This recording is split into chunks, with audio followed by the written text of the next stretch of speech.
Braunton Burrows. Nestled in North Devon behind the rolling sands of Saunton Beach, this vast sand dune system, the largest in England, is a dynamic landscape that changes with every gust of wind. This unique habitat is home to a diverse array of plant and animal species. It is a living, breathing ecosystem that has earned its status as a UNESCO Biosphere Reserve. These dunes are alive, constantly shifting and evolving, just like the pages of a history book.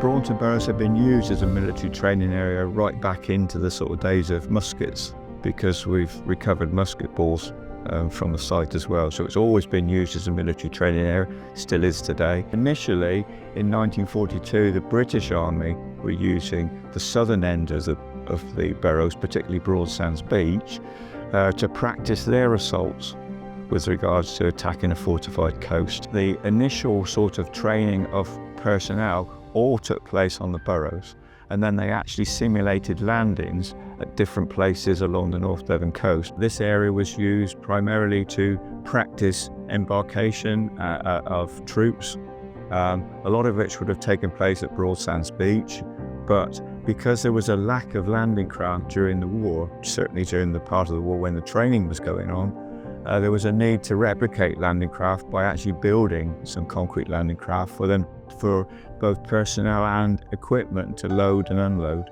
And these concrete landing craft are the remains of that work. My role was managing it for the wildlife. It soon became apparent that if you didn't keep some of the vegetation in check, you'd lose some of these wonderful carpets of flower-rich turf, thyme-rich turf. That was caused by the demise of the rabbit in 1954 because they kept everything tightly mown with their teeth, and over the years the vegetation increased, coarse grass, brambles, scrub, and then you got some scruffy woodland. So we had to start managing in the mid-80s. Started off with hand saws, billhooks, but it soon became evident that that was not sufficient, so it moved over to chainsaws and brush cutters. And on a large site like Braunton Burrows, because I was responsible for about 3 square miles of the dunes, it's now moved over to heavy machinery, diggers digging things out, scrape the vegetation off and let the flora start all over again. To qualify as a UNESCO Biosphere Reserve, there has to be a core area which is of international sort of bioregional significance and has to be managed for conservation as the primary aim. And when we set up the Biosphere Reserve, Braunton Burrows was that core area and still is. And it's important that it has that designation initially as a SSSI, and a special area of conservation, which puts it high on the rungs of designations. And we've got a lot of partners that are actually sort of doing a lot of conservation work there. As we stand here now, the Burrows are within the Countryside Stewardship Scheme. So that's effectively a contract with Natural England to deliver a set of management descriptions which ultimately have some overall aims and objectives. Well, the whole of the Braunton Burrows is a site of special scientific interest, a SSSI, and balancing the needs of military operational training with the needs of the environment is extremely important to the MOD. It's not unusual to have a very important biodiversity resource in a military training reserve, but quite often that's because people are kept out of it and there's no public but here it's the complete reverse. This is open to the public all the time virtually, even though it's a military training reserve. And here we are in the heart of biodiversity. It's a very, very special and interesting place. Braunton Burrows is a very unique training environment, and it provides training opportunities that aren't available in the rest of the UK, especially Saunton Sands leading into the estuary and the tall Torridge rivers up to Instow Beach. It provides an excellent amphibious training environment primarily for the Royal Marines. Today they help, if they're driving through scrub and nobbling some of the scrub and brambles, it helps the flora. If you look back at history, even back as First World War, the level of bare sand was quite considerable, and that has evolved to whereby the dunescape has become over-scrubbed effectively with vegetation. So a lot of the recent work in the last 5, 10, 15 years has been about removing scrub, creating more of a dynamic land use with bare sand and removing sort of non-native species to the burrows. We've cleared 22 hectares of sand dunes, scraped them back to bare sand. So in 1940, this would have looked much like it does now. However, over the last 60 years, it's turned into trees, quite tall trees. So if you'd been here 3 years ago before the project started, this would have been woodland.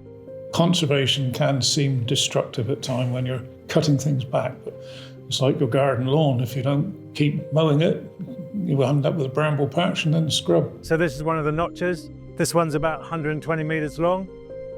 We've cut down with diggers, going down about 8 metres.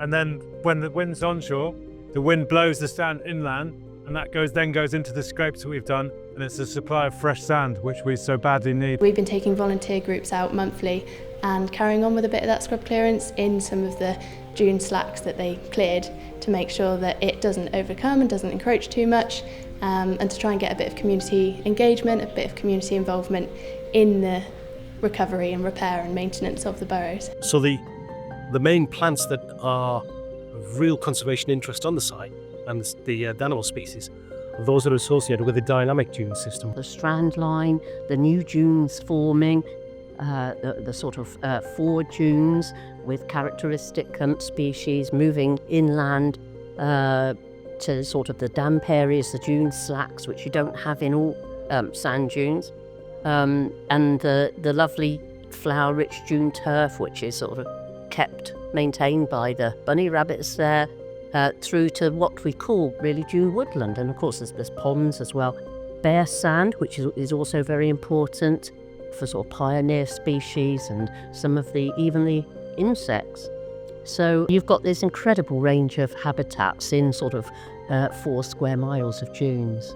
The diversity of flowers there, like all of the different species, the different stratifications of that, all of the different insects that thrive on each flower or each plant, just the amount of stuff that you can find there. The flower-rich dune turf and the damp dune slacks, really, I think are probably about the most important habitats. No decisions are made for sort of short-term gain. It's very much about the bigger picture and the longer-term land use changes, and that's obviously influenced by natural changes that are occurring, but also, human changes and interventions that happen along the way as well. So nitrogen is the air pollution, which basically is like a fertiliser in the sand.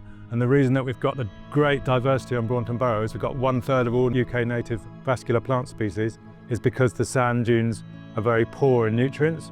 And when we have this nitrogen air pollution coming down, it makes the sands much richer, and then the trees and the scrub and the brambles take over. Although woodlands are great, it's not as diverse and it's not such a special, important habitat as the open dunes. If we were just to leave the burrows, it would turn back to scrub and trees, and we'd lose lots of species of plants and insects here very quickly. So we need to keep coming back and creating the balance to keep it as a sand dune system. With the burrows, I expect to see more of the recent work to continue.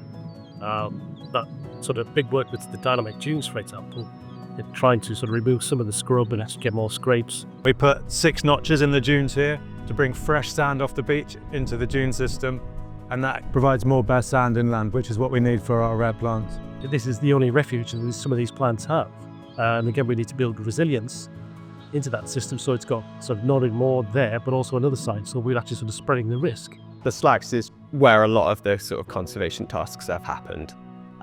So it's really interesting to see it improving in diversity as we have cleared the sort of almost monoculture species of brambles. The non-native plants don't support the wildlife that our native species do.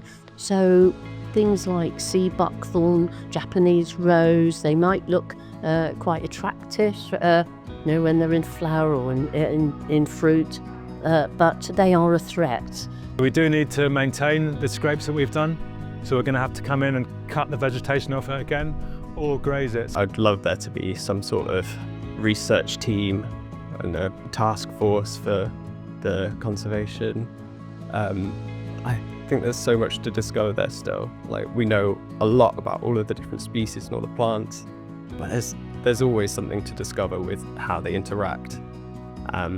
and how they're doing in the face of different pressures. I think it would be fantastic if there was a dedicated role that was a permanent placement on the Burrows, so that you could have that continuous engagement and continuous activity and public engagement, so that people can understand a lot more about the management of the Burrows, and then perhaps come along to the volunteer group themselves and come and help survey and come and help with the scrub clearance and things in the winter. So I really think when people understand about the management of a site, then they care about it, and then they can still access and they can use it and they can do the best thing for it. I guess it's about fostering a community of people who love the place, educating the youth about the wonders that you can find there, trying to foster some passion in people to go out themselves and learn about conservation and how to get involved with it. Having it available and open to public for others to enjoy and share. AONBs were designated because of their landscapes, but landscapes are not just about biodiversity, they're not just about landscape, they're about heritage as well. And here it all comes together in a very, very positive way. And I think that it's something that many people would be interested in, and not many people are aware of.